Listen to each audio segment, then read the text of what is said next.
CASA came to Arizona at the state level back in 1985 with a Chief Justice by the name of Bill Holohan.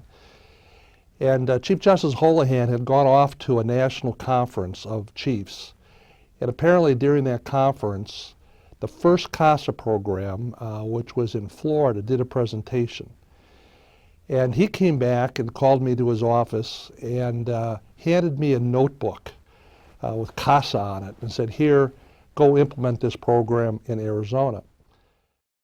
Well, as a foster care review board member, it made me think about the kids and their families and the attorneys that would come before the foster care review board and think about how could we know more than what we know.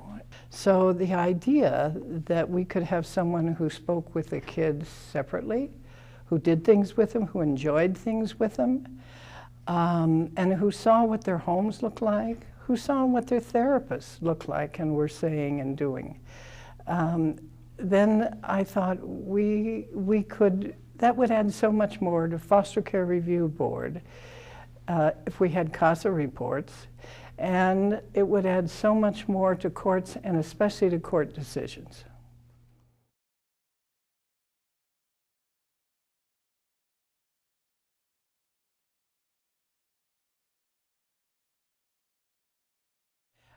So anyway, in talking with them, they began to tell us what their problems would be and why this didn't seem like we've been going this long and being careful who comes into our courtroom and who hears things. So how can we bring in strangers?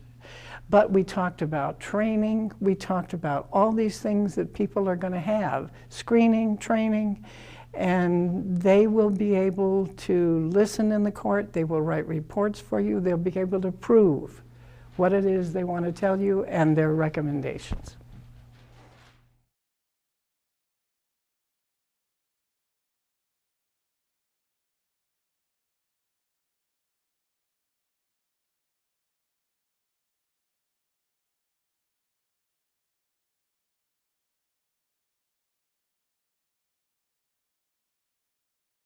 Somehow we secured a small grant that enabled us to take one of our foster care review board staff members and make her the first program manager for CASA. And then along the way, as we were starting to implement CASAs county by county, the idea of the unclaimed prize money from the lottery came up. And so I picked up on that. I went back and looked at our statute and found that there was such a fund in Arizona, and gave that idea to our CASA folks and went to the legislature and was able to secure a portion of that unclaimed prize money to fund the CASA program.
When I first became aware of the CASA program was when I first started as a Superior Court judge in Yavapai County.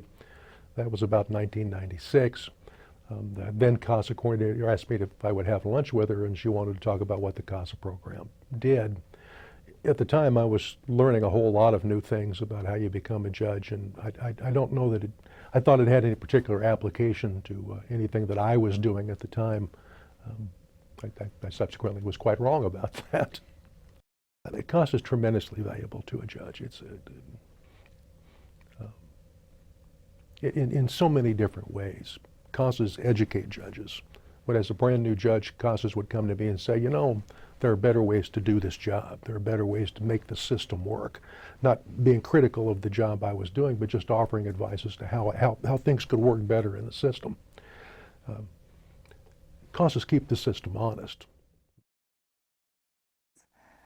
We can learn more about the families and the children than all of the attorneys and the judges combined, even the case managers, because of their heavy loads. We have one or at the most 2 cases at a time. We can spend time going to the school, going to the foster homes or the group homes, visiting with the children, talking with therapists, and all of this information we can let in our reports, let the judge know so that the right decisions can be made for each child individually. We help them not be afraid of going to court because that's kind of an austere setting. We're going to try to get rid of the bad things.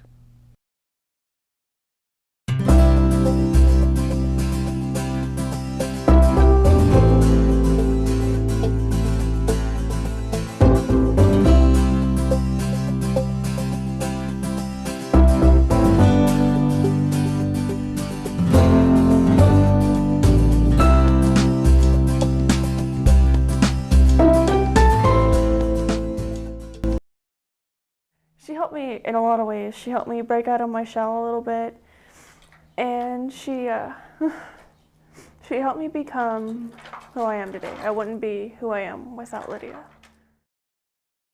And she was just also that one person that I could call on if I'm feeling upset or mad about something that was going on. And she would always answer right away. She wouldn't just push me aside. And she would always just come, even if I needed that one-on-one time, because being in a group home with a lot of other kids, it's hard to get that one-on-one time. So I can call her if I needed more attention. And she would just kind of pick me up and we can hang out for a few hours just so I can feel like I'm important and that I can be heard by someone.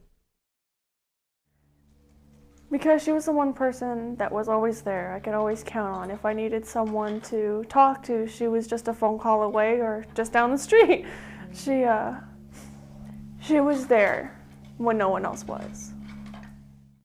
I just knew she cared a lot about me and wanted to be there for me, wanted to get things that I needed, and just wanted to spend time with me and just wanted to build that relationship with me. She's basically another mother to me, or a grandmother, because she's a mother to my mom. And she will always be a part of my family. She's never gonna go away.